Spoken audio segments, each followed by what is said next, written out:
Vamos voltar? Minha amiga, meu amigo, retomando a nossa aula sobre interpretação constitucional, vamos voltar neste segundo bloco para tratarmos desse importante tema. Apenas com o propósito de fixação de memória, gostaria de mostrar a você, minha amiga, a você, meu amigo, o nosso próximo slide de conteúdo, onde nós resumimos as ideias que apresentamos no bloco anterior relativamente à especificidade da interpretação constitucional. Vamos lá, por favor. Interpretação jurídica e interpretação constitucional.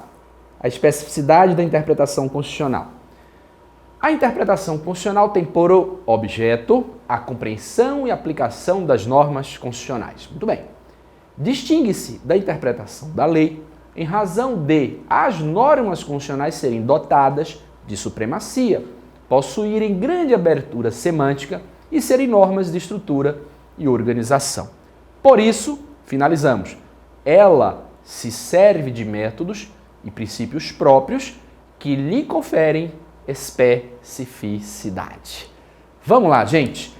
Eu gostaria agora de tratar com você, minha amiga, com você, meu amigo, de um outro tema dentro, claro, desta grande temática da interpretação constitucional, a respeito de duas correntes nos Estados Unidos que disputaram a prevalência no estudo e na investigação dos problemas concernentes à interpretação constitucional. Refiro-me às correntes interpretativistas e não interpretativistas do direito norte-americano. Vamos tentar compreender cada uma dessas correntes, por quê? Porque a análise dessas correntes vai beneficiar esse estudo acerca da interpretação constitucional. Vamos lá. A corrente interpretativista no direito norte-americano, que é também conhecida como a corrente originalista ou subjetivista, é aquela que afirma que os juízes, na interpretação da Constituição, devem observar o texto, sendo que o texto constitucional é o limite e o ponto de partida dos juízes intérpretes da Constituição. Na verdade, essa corrente interpretativista ou originalista, ou subjetivista, ela nega qualquer possibilidade dos juízes, na interpretação constitucional, se valerem de valores substantivos, como valores associados à justiça, à dignidade, à igualdade, à liberdade. Na verdade, a corrente interpretativista, ela prega a necessidade do juiz intérprete da Constituição promover a reconstrução histórica do pensamento do legislador, destacando a importância da vontade do legislador, isto é, da mens legislatoris, não podendo os juízes intérpretes se valer de juízos axiológicos, de juízos de equidade ou de qualquer atividade criativa. Isto é, para os interpretativistas, os juízes intérpretes se limitam a declarar aquele sentido prévia e historicamente fixado pelo legislador no enunciado normativo interpretado. Os argumentos que os adeptos dessa teoria interpretativista utilizam estão relacionados ao processo democrático. Segundo os adeptos da corrente interpretativista, não é possível que haja uma substituição na interpretação constitucional da decisão judicial pela decisão política. Então não é possível haver essa substituição, de tal modo que os juízes vão apenas proclamar aquela vontade política do legislador, revelando aquela decisão política já tomada originariamente pelo legislador em torno do significado e do sentido do texto, que limita a atuação dos juízes, que devem, portanto, levar em consideração os aspectos originais da vontade do legislador. Já numa visão absolutamente oposta, nós temos a corrente não interpretativista, também denominada de corrente não originalista, também denominada de corrente objetivista. Para os adeptos dessa corrente não interpretativista, a atividade de interpretação que os juízes vão desenvolver é uma atividade essencialmente criativa, de tal modo que os juízes vão criar novos sentidos, novos significados e atribuir esses novos sentidos e novos significados aos textos normativos, valendo-se para tanto, de um referencial substantivo e material, vale dizer, de valores materiais ou substantivos relacionados à dignidade da pessoa humana, à justiça, à liberdade, à igualdade. Ou seja, para a corrente não interpretativista, os intérpretes, que são os juízes, os intérpretes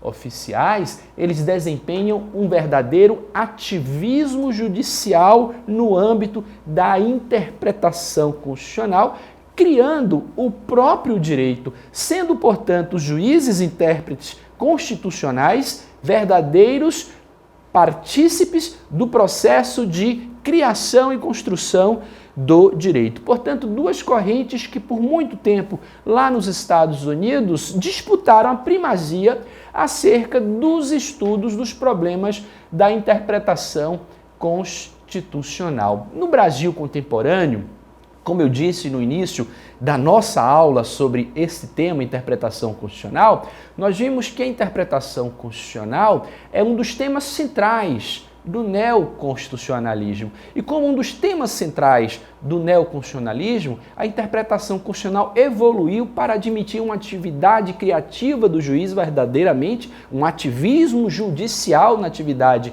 do intérprete da Constituição, como também para exigir que na interpretação da Constituição o intérprete não se limite à linguagem normativa do texto, vá muito mais longe, vá além disso, vá além da Constituição para identificar aquela ordem ou aquele sistema de valores subjacente ao texto constitucional, de tal modo que, em consonância com o pensamento neoconstitucionalista, predomina do direito constitucional brasileiro contemporâneo presente a corrente não interpretativista, que propugna um ativismo judicial no âmbito da interpretação constitucional. Aquilo que, segundo alguns autores, envolve uma interpretação evolutiva, na medida em que os textos eles vão sendo evoluídos a partir da interpretação que constrói os novos sentidos e os novos significados,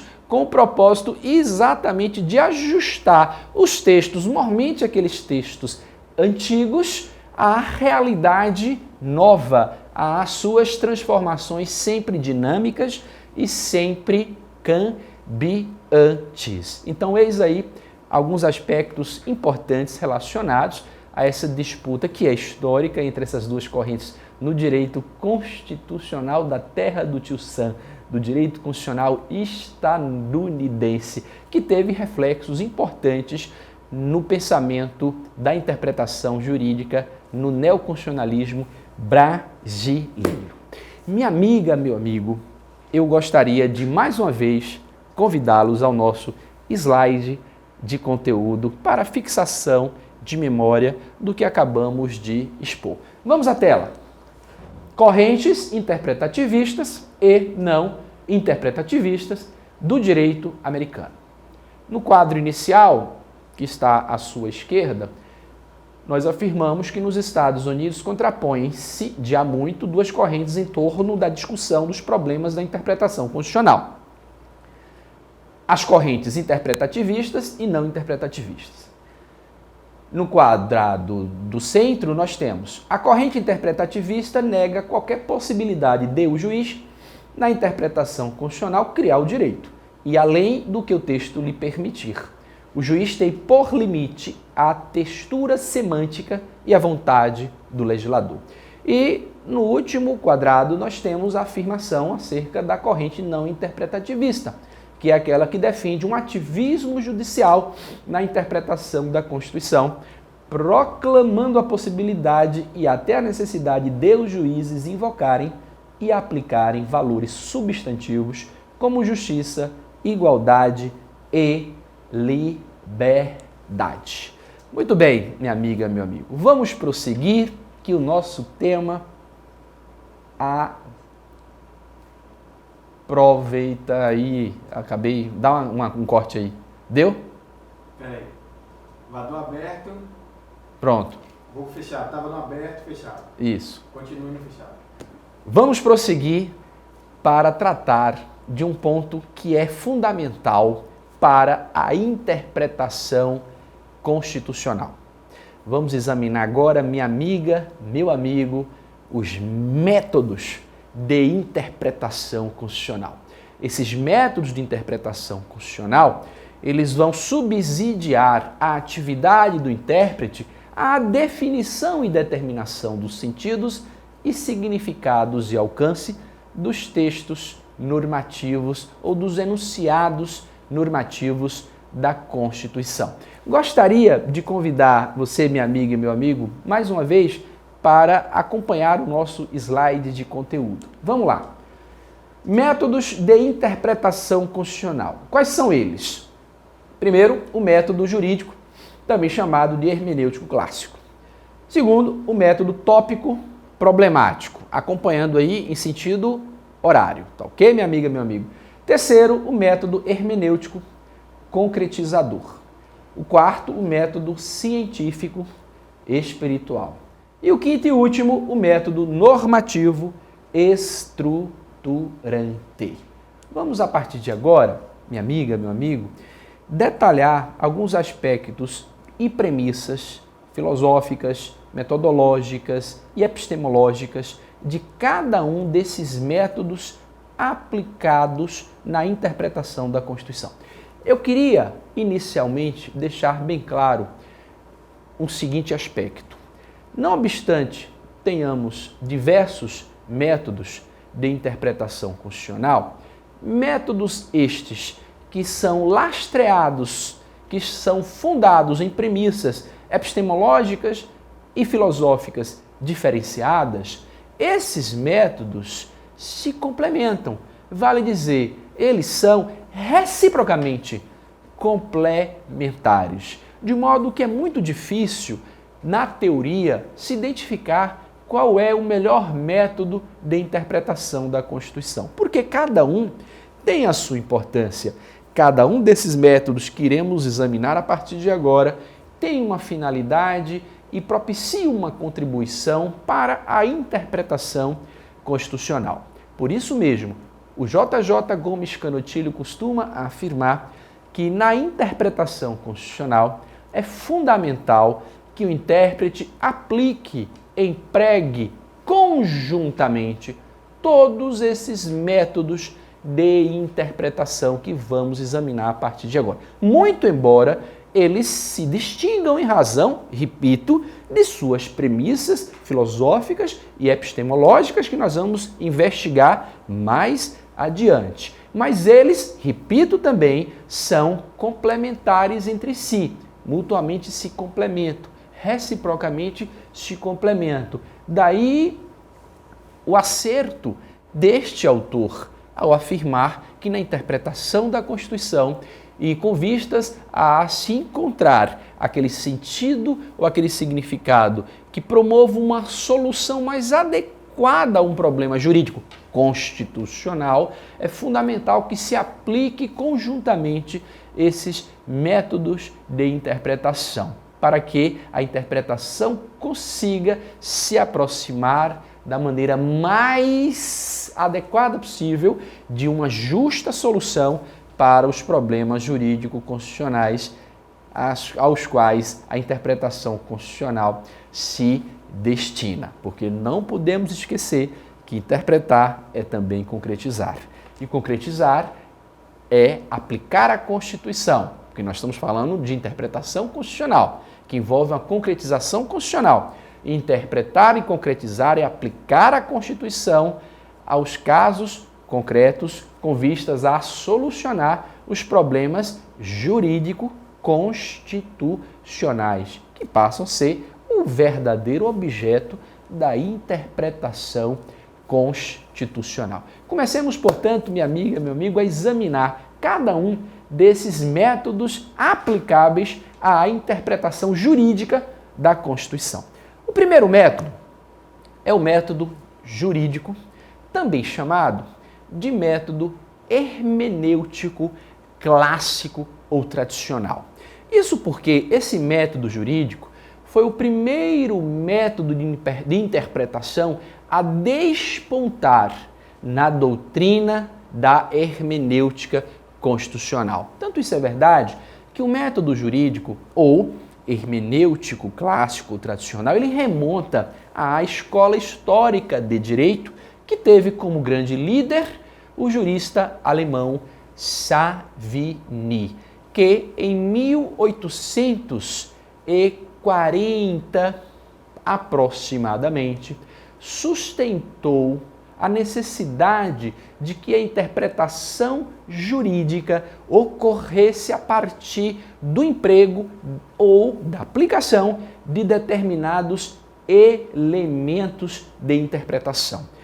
Logo, esses elementos de interpretação que foram desenvolvidos pela escola de Savigny envolviam exatamente o elemento gramatical, o elemento histórico, o elemento sistemático e o elemento teleológico aplicável à interpretação jurídica. De tal modo que, em consonância com este método jurídico, este método hermenêutico clássico, que remonta, portanto, ao início do século XIX, à escola histórica de Savigny, é possível aplicar este método na interpretação da Constituição, de tal sorte que, ao se aplicar este método jurídico, o hermenêutico clássico tradicional, na interpretação constitucional, nós estaríamos diante de uma possibilidade de interpretação gramatical da Constituição, de interpretação histórica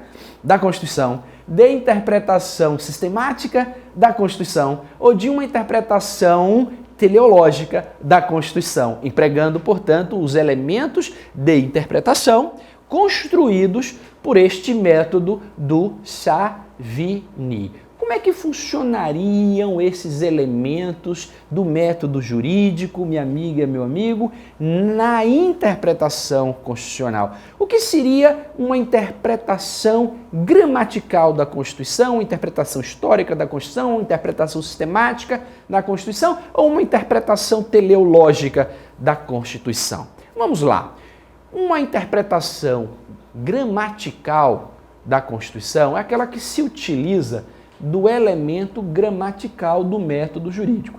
Esse elemento gramatical também pode ser denominado, preste atenção que eu já vi essas expressões sinônimas serem cobradas em provas para o ingresso em carreiras jurídicas. Esse elemento gramatical também pode ser denominado de elemento literal, de elemento semântico, de elemento exegético, de elemento filológico. É isso mesmo, o nome é um pouco estranho. Vou repetir, elemento filológico. Portanto, esse elemento gramatical, ou semântico, ou literal, ou exegético, ou filológico, pode ser aplicado também na interpretação da Constituição. E o que seria uma interpretação gramatical da Constituição? É aquela interpretação na qual o intérprete focaria, destacaria a redação do texto constitucional.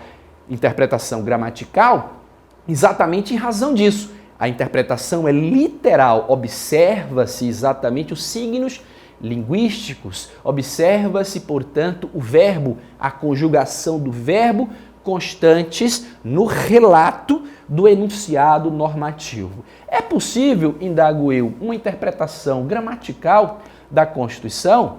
Muitas vezes sim. E o nosso Supremo Tribunal Federal, por exemplo, vem diversas vezes aplicando esse elemento filológico ou gramatical na interpretação constitucional, muito embora não seja um elemento de aplicação frequente ou recorrente. Por quê? Porque a interpretação literal é a forma mais antiga e rudimentar de interpretação jurídica. Mas isso não significa dizer que não seja possível a interpretação gramatical da Constituição. E vou lhes dar, minha amiga, meu amigo, um exemplo interessante. Repare o que diz o artigo 40, parágrafo 2º, inciso 2 da Constituição Federal, que trata da modalidade de aposentadoria compulsória do servidor público titular do cargo efetivo. Em conformidade com este artigo, repito, artigo 40, parágrafo 2º, inciso 2 da Constituição Federal, o servidor público titular de cargo efetivo necessariamente deve, porque a aposentadoria é compulsória, deve se aposentar ao completar 70 anos de idade. Muito bem. Uma interpretação gramatical resolve a compreensão e a concretização desse enunciado normativo. De modo que, como eu vou compreender e como eu vou identificar o significado desse enunciado normativo a partir desse elemento gramatical? Servidor titular de cargo efetivo. Quem é servidor titular de cargo efetivo? Aquele que é aprovado em concurso público e é provido em um cargo público. Logo, aquele que é provido em um cargo público mediante a prévia aprovação em concurso público é um servidor titular de cargo efetivo, porque o seu provimento é efetivo na medida em que ele dependeu da prévia aprovação no concurso público. Então eu já sei o que é, eu não preciso, recorrer a outros elementos. E o que seria o servidor titular de cargo efetivo que atinge 70 anos? É aquele que, de fato, completa 70 anos de acordo com a data do seu nascimento.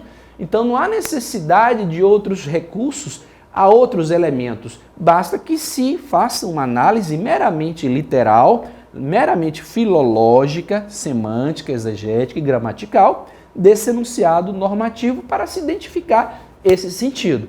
Como se concretizar esse enunciado? Ora, sempre que, em todo o país, um servidor público brasileiro, titular de cargo efetivo, seja ele municipal, estadual, do Distrito Federal ou federal, portanto, municipal, estadual, distrital ou federal, que atinge 70 anos de idade conforme a data do seu nascimento, essa norma vai ser concretizada, este enunciado vai ser aplicado e ele será compulsoriamente aposentado. Logo, eu interpretei tanto para identificar o sentido como para concretizar o enunciado, valendo-se apenas do elemento gramatical que pode ser aplicado. Agora, é bem verdade que na maioria das vezes nós estamos falando de interpretação da Constituição e nós vimos que uma das especificidades da Constituição é a natureza da sua linguagem. E em face da natureza da sua linguagem, a Constituição se utiliza de normas semanticamente abertas, vagas, fragmentadas, de conteúdo jurídico indeterminado. De tal modo, na maioria das vezes, a interpretação gramatical não pode ser aplicada. Vou dar um exemplo a você, minha amiga, a você, meu amigo. O que é que diz o artigo 226, parágrafo 3º da Constituição brasileira? Diz que, para o efeito da proteção do Estado, a união estável, para o efeito da proteção do Estado, a união estável entre o homem e a mulher constitui entidade familiar, devendo a lei facilitar a sua conversão para o casamento. Muito bem, se nós formos interpretar literalmente este enunciado normativo, artigo 226, parágrafo 2º da Constituição, nós vamos concluir que não é possível se falar em união estável entre duas pessoas do mesmo sexo como constitutiva de uma entidade familiar.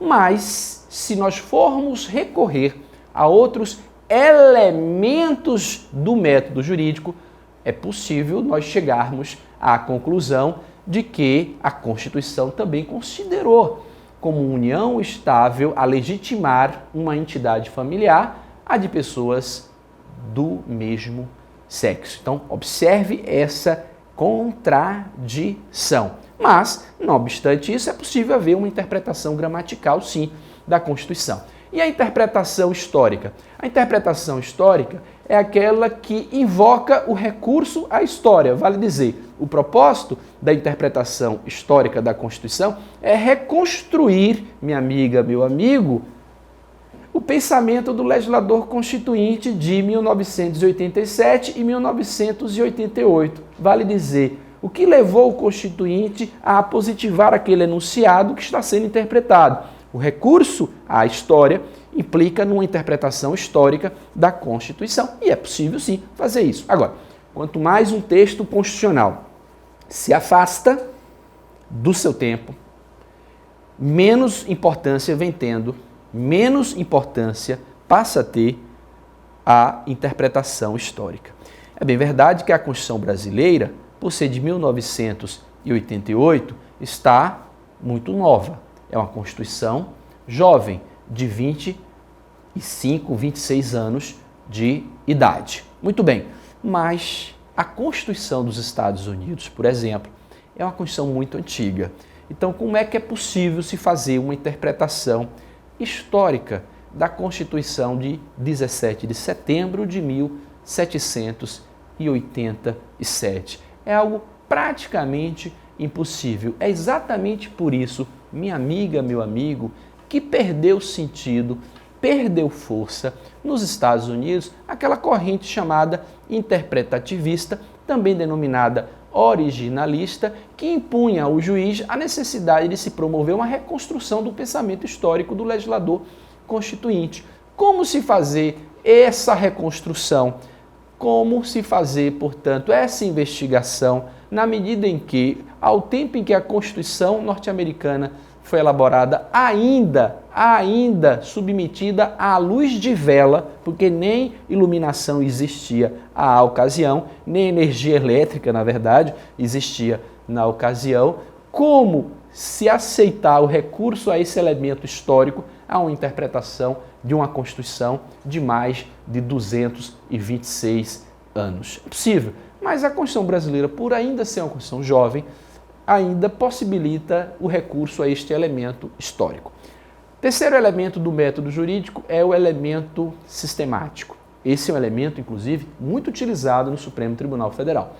Por este elemento sistemático, a interpretação da Constituição se dá sistematicamente, ou seja, se interpreta a Constituição a partir do seu sistema, do seu texto global, e não por tiras, e não fracionadamente. Então é fundamental se interpretar um enunciado da Constituição sempre se comparando, sempre se confrontando com as demais normas constitucionais que integram o mesmo sistema, que é a Constituição. Eis aí uma interpretação cujo elemento ainda é bastante utilizado pela prática judicial brasileira, mormente pela atividade da jurisprudência do Supremo Tribunal Federal. Então a interpretação sistemática da Constituição, ela é muito utilizada, porque leva em consideração o todo, leva em consideração globalmente o texto da Constituição. E isso impede as chamadas contradições interpretativas. O quarto e último elemento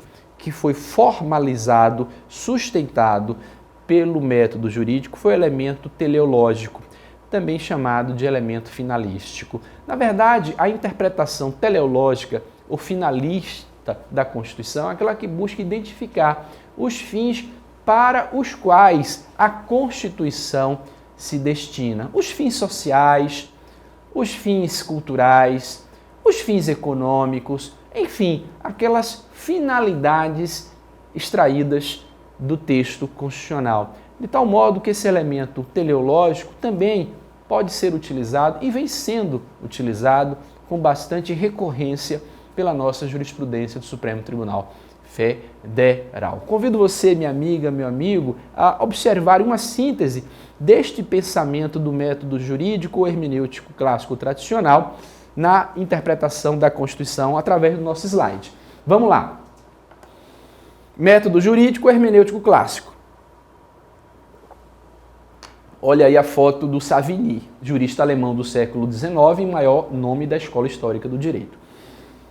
Para esse método, disse eu, a Constituição essencialmente é uma lei e por isso há de ser interpretada segundo regras tradicionais e clássicas da hermenêutica, articulando-se e complementando-se para revelar o seu sentido a partir dos elementos literal, histórico, teleológico e sistemático. Busca-se o verdadeiro significado da norma, mens legislatoris, ou mens legis, pouco importa. E o juiz como servo, não senhor da Constituição. Isso porque, neste método jurídico, os juízes intérpretes estão, na verdade, vinculados e restritos à norma constitucional, ou seja, o discurso constitucional. Vamos adiante. Um segundo método, vamos lá, sem perder tempo. O segundo método de interpretação constitucional é o método tópico problemático. Esse método tópico problemático, ele é muito interessante. O grande defensor deste método de interpretação constitucional foi o Theodor Pfeffer. Repito, Theodor Pfeffer. Em consonância com este autor, a interpretação constitucional depende de uma atividade de interpretação do problema que se quer resolver com a interpretação da Constituição. Ou seja, para o método tópico problemático, é fundamental se compreender e se interpretar o problema que será objeto da solução apresentada pela interpretação constitucional. E ao se examinar e ao se identificar e se delimitar as fronteiras do problema que será resolvido, se busca no ordenamento constitucional aquele preceito que possa se adequar a este problema devidamente acertado e delimitado. De tal modo que a proposta do método tópico problemático é uma proposta um tanto quanto inusitada. Por quê? Porque ele sugere a inversão do caminho do intérprete. Aquele caminho que normalmente a gente observa, o intérprete, ele parte do texto para, ao interpretar o texto, determinando, primeiro, o seu significado, promover a sua concretização na solução do problema, correto? Todavia, o método tópico problemático, ele sugere a inversão, de tal modo que, para o Theodor Pfeffer, o intérprete deve ter como ponto de partida o problema. E é a partir do problema, da discussão do problema, da argumentação do problema, através dos diversos pontos de vistas, que ele chama de topóis, vale dizer, pontos de vistas que são levantados, que são formulados dentro daquele processo aberto de argumentação para a compreensão do problema da vida real. A partir daquilo ali é que se caminha para o ordenamento constitucional, para o texto constitucional e identificar o enunciado que possa se adequar àquele problema anteriormente examinado, anteriormente delimitado. Para sustentar esta visão, o Theodor Pfeffer parte de algumas premissas que nós podemos dizer que são premissas verdadeiras. Primeira premissa, disse ele, a interpretação constitucional, como espécie do gênero interpretação jurídica, atividade prática. Por quê? Porque ela se volta a resolver problemas reais, problemas práticos que ocorrem na prática, no dia a dia, não é? Uma outra premissa que ele sustentou, que também é válida, foi afirmar que a Constituição compõe-se de normas de conteúdo aberto. Vale dizer, as normas constitucionais são normas indeterminadas, são normas vagas, são normas fragmentadas. E é exatamente em razão desta abertura, desta vagueza, desta indeterminação das normas constitucionais que aparece o grande problema na interpretação da Constituição. Para esse método, que problema seria esse? A grande dificuldade de se realizar operações de subsunção a partir dessas normas constitucionais que são vagas, que são abertas, que são de conteúdo indeterminado. Então essa dificuldade vai implicar, segundo o Theodor Pfeffer, uma inversão da interpretação constitucional. Vamos interpretar a Constituição começando pela compreensão do problema a partir de um processo aberto de argumentação, onde os vários pontos de vista serão testados, levantados, construídos e incorporados a essa compreensão. Esses pontos de vista é que o Theodor Pfeffer chama, minha amiga, meu amigo, de topóis. Por isso que o método ele é denominado de método tópico problemático. Tópico por conta dos topóis, que são aqueles pontos de vista que vários atores que integram aquele processo de compreensão do problema, ou seja, aqueles atores que participam do processo de argumentação do problema, todos esses pontos de vista serão testados, serão examinados para serem ou aceitos ou rejeitados. Só que esses pontos de vista eles são aplicados para a interpretação do problema. Por isso que é a tópica. Tópica, ela é uma técnica que remonta inclusive à escola aristotélica de 380 anos a.C., porque a tópica foi criada por Aristóteles, e a tópica nada mais é senão a técnica do pensamento do problema. Vale dizer, é a técnica de pensar um problema. Então, quando às vezes a gente para pensar acerca de um problema, tentando encontrar a sua melhor solução, nós estamos aplicando a tópica problemática, a tópica ao problema. Então, a proposta do Theodor Pfeffer é exatamente utilizar este seu método exatamente na interpretação constitucional, na qual primeiro se deve entender e compreender o problema para, em assim se fixando as fronteiras do problema que será resolvido com a interpretação, se dirigir ao texto e identificar qual o preceito normativo que se adequa àquele problema cuja solução já foi previamente identificada em razão da aplicação da tópica. Pois bem, minha amiga, meu amigo, em síntese, essas são as ideias do Theodor Pfeffer. Mas antes da gente encerrar esse segundo bloco, eu gostaria de convidar você, minha amiga, meu amigo, para o nosso slide de conteúdo onde a gente sintetiza essas ideias. Vamos lá, método tópico problemático. Olha o Theodor Pfeffer aí, minha amiga, meu amigo, no centro dos blocos que nós colocamos.